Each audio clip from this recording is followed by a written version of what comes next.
Okay, everyone, if you have read the description below, great, you know what I'm about to do.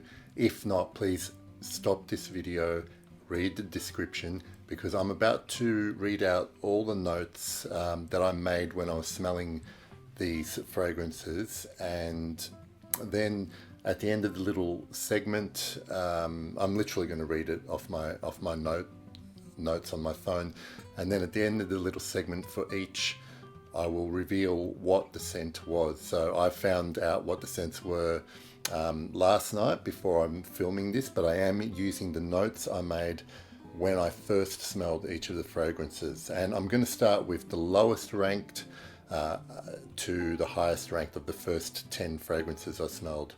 Okay, so this first fragrance, the lowest ranked, was fragrance number 1. It was labeled number 1. And I'll read out the notes here. So as soon as I sprayed it on, I got a blast of sweet, discount, designer, generic, targeted at teenage. Well, I actually said teenage girls, which is funny.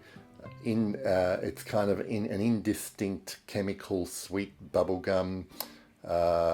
What I perceived as bubblegum florals. But somewhere in the base, it feels like I'm smelling some DNA, like a Mugler DNA, one of the Amen DNAs, and it wouldn't surprise me. I actually wrote here, it wouldn't surprise me if it was an angel flanker. It got slightly better as it dried down, but I've smelled this in a lot of other scents, especially designer scents. It's too sweet and chemical for my taste. And now it reminds me of something like feta gum or warmal, which is quite sweet and quite, chemical, synthetic woods and sweetness. I'm kind of second guessing. I wrote here that I'm kind of second guessing myself because I can't actually make out any individual notes in this fragrance. And other than a combination of generic sweetness and maybe ethyl maltol, synthetic ambers, and my final line here was, this could be any number of cheap men's designers, and it was after a while headache inducing. I gave it a rating of 4 out of 10 based on those impressions. Okay, so my next fragrance, I wrote down here that when it sprayed on very light. It's like some watery green notes. It's virtually disappearing under my nose, so it was very barely there when I sprayed it on. What I can smell is the very little I could smell was very interesting, but it's barely there. Either I'm anosmic to most of the ingredients, or this is the weakest perfume I've ever smelled. All I'm left with is the very lightest kind of laundry musk. It's pleasant, but on my skin, I wrote, it's pleasant but pointless. I also rated it a 4, but that was mainly because I could barely smell anything, and I would have been immensely disappointed if I'd, for whatever reason, had a bottle of this and this is how it performed. There is a delicate white floral that comes through, but it's still very light. I think maybe what I thought was lily of the valley. So I also rated this a 4, but more so for the very fact that it was barely smellable rather than it smelled bad. Okay, so the next fragrance, my notes were, I think I'm smelling mostly tuberose in the opening. My immediate reaction is it's not something I would like to wear personally. Also, there is something more like a vegetal green in here, maybe even violet leaf or even galbanum. But basically, I was smelling a lot of greens, and it was a sour green. I didn't think it was a bad scent. It's just not to my taste. And then later, I thought some white florals were starting to come through in the dry down. And in some ways, when I noted here that some of the designer stuff I'd smelled maybe it reminded me a little bit of something like Gucci Bloom, but I actually gave this one a 5.5, mainly because it wasn't that interesting and also nothing that I would wear personally. Okay, next on the list was number 3. I also got a hint of tuberose in the opening. It was sweetened with some fruitiness, maybe turned into more like a yellow floral, like what I thought might have been ylang. There was a kind of I perceived it as a tropical floral vibe, and it was relatively pleasant, albeit not something I would wear. The fruity facets in the base are more of a ripened fruit instead of like a tart kind of fruit. I smell lots of vanilla in the base, which isn't necessarily overly pleasing in this particular fragrance. And this is the type of thing that might be found in a niche fragrance when I was trying to decide whether it would be a niche or designer, but it doesn't necessarily mean it's a good fragrance. It did get better as it dried down, and slightly I got some greenness more in the dry down. I actually then thought it could have been, I guess, like a sort of more classic designer Chypre, but my rating for this one, I gave it a 6 out of 10.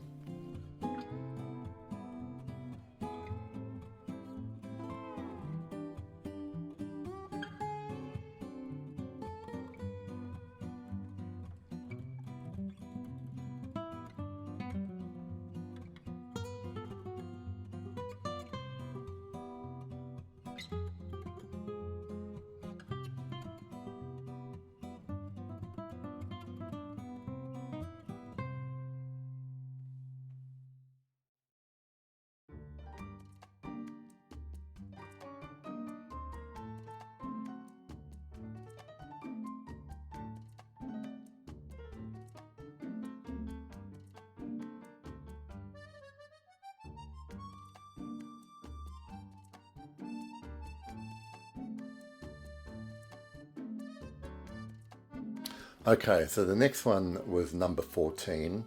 My notes here were I thought I was smelling something kind of powdery, maybe like violets, more violet powderiness than an iris powderiness.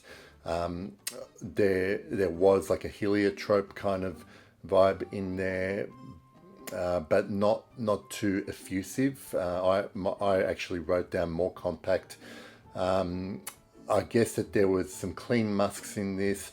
I thought there would be some tonka in here because I was getting a bit of an almond sort of kind of facets in here as well between the heliotrope, what I thought was the heliotrope, and the tonka.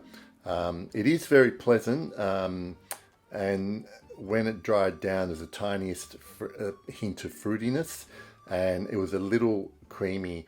Now, I rated this a 6.5. I thought this was quite nice, but again, this rating was more based on whether it would be something that I would wear myself. So the rating is 6.5 for this one.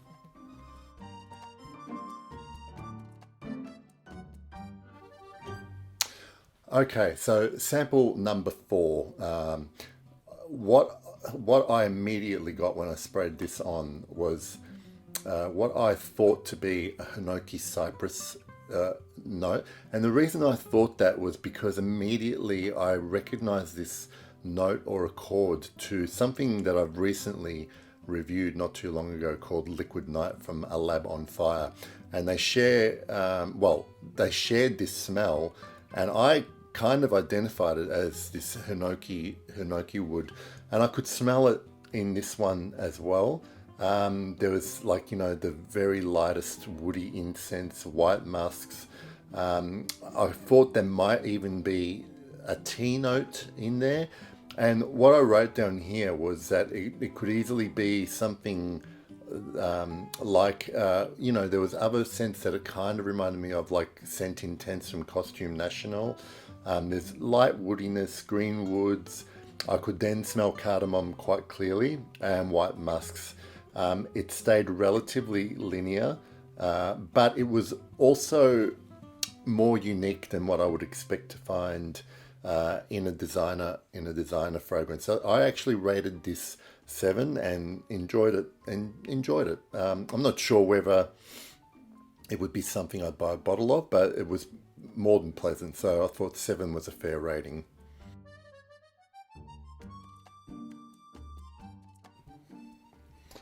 Okay, so sample number 13. I thought was a very nice orange opening. And my first impression was that it reminded me of that kind of orange opening you might find in Terre de Mes, Eau Très Fraîche, even something like in one of the Frederic Malle colognes. But it was a really lovely orange opening. And there was something light, like a light vanilla note underneath it, on top of orange blossom further. So it was really pleasant. I really enjoyed it. I even thought that it might be one of the sort of kind of quite relatively good value monotheme fragrances. I have smelled some of their orange ones in the past before, but it was too long ago to remember whether it was actually one of these, but it did remind me of one of those orange scents. So it was like bitter orange on top of a waxy orange blossom. It was a really lovely orange scent. There's a sweet muskiness in the base, and it could be an alternative for people who like something like Thierry Mugler's Ultra Zest, only this is probably a little less sweet, but it was quite addictive to smell. So I rated this a 7.5 out of 10, which I think is a pretty, it's, for me, that's a good rating for a fragrance like this. It wasn't extraordinary, but it was really nice and pleasant, and I enjoyed smelling it.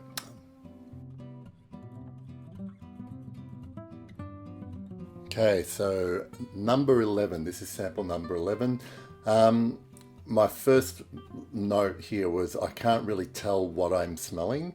I smell florals, but not really sure. It's almost a cross between, the florals I was smelling is almost a cross between a rose and a jasmine. This kind of smells quite classic. It had a classic kind of vibe to it. And now I was getting, the florals were getting a bit soapy. So they were clean florals, and it's getting also a little powdery. And I'm not sure what was giving it that powderiness, whether it was a musk or vanilla or violets, or a combination of all of those. Definitely not something I'd wear, but it's a very pretty scent. So I was thinking that this was something I would like to smell on somebody else. I wrote down it's a good girl scent. So it's like, it's kind of, there was an air of innocence about it, I guess.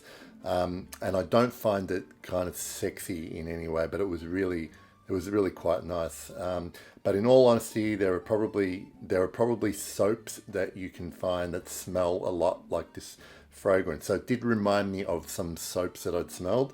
The dry down actually gets more unisex, but still there is a powdery vanilla, and I wonder if there are there is violets and carnation in this. I actually rated this a 7.5. I think I upgraded the rating to an 8. Yes, I upgraded to an 8. So I rated this one an 8.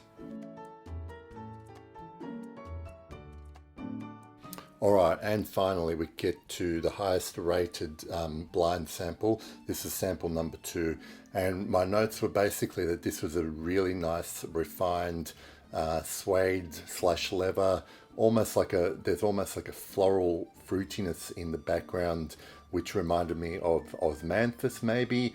I really like this one because it reminds me of luxurious leathers like Kier d'Ange from Hermes, like a luxury leather purse/bag which contains makeup and the slightest hint of violet powderiness. As it dries, the leather becomes darker and just a hint of smokiness comes through, and the leather when on my skin kind of changes to a stronger, more bold leather in the style of, you know, something like Tuscan leather by Tom Ford. So it was actually really interesting the way it wore on my skin, and I thought that this could easily be a niche leather fragrance, and I ended up giving this an 8 out of 10, which for me is a very good rating. Okay, so now that you've seen what my thoughts were on these particular scents without having any clue what they were, it's actually really interesting exercise just to see how much we can be influenced by knowing what the brands are, knowing what note pyramids are, because I'm sure, apart from a couple, that most of my descriptions or my guesses were inaccurate if you compared them to note pyramids. But I can only describe what I'm actually smelling on my skin and rating them without even taking into consideration what price they are and so forth. So a good example of that is the Roja Dove, the Midsummer Dream. I enjoyed that fragrance. Now, I think, and I have discussed this with someone, or the person that supplied the samples to me, that if I'd known that was a Roja fragrance, knowing how much that fragrance was costs in the stores, I might have rated it lower. But ultimately, the scent was nice. Now, would I buy that bottle?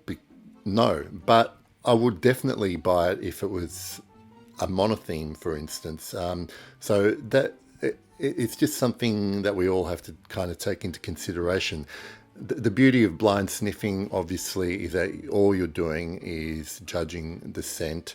And I have to say, probably apart from the Kier de Lancôme, I probably wouldn't want or need bottles of any of the other ones. I did like the Kier de Lancôme enough for me to have a look at eBay and see if there are any bottles, but I'm not going to try too hard to find the bottle of that. Anyway, so that was part 1. I've got another 10 samples just like this, which I still don't know the identity of, and I'll film that video later on. I hope you enjoyed that, and let me know your thoughts in the comments. I'd love to hear from you. Thanks again for watching. See you later.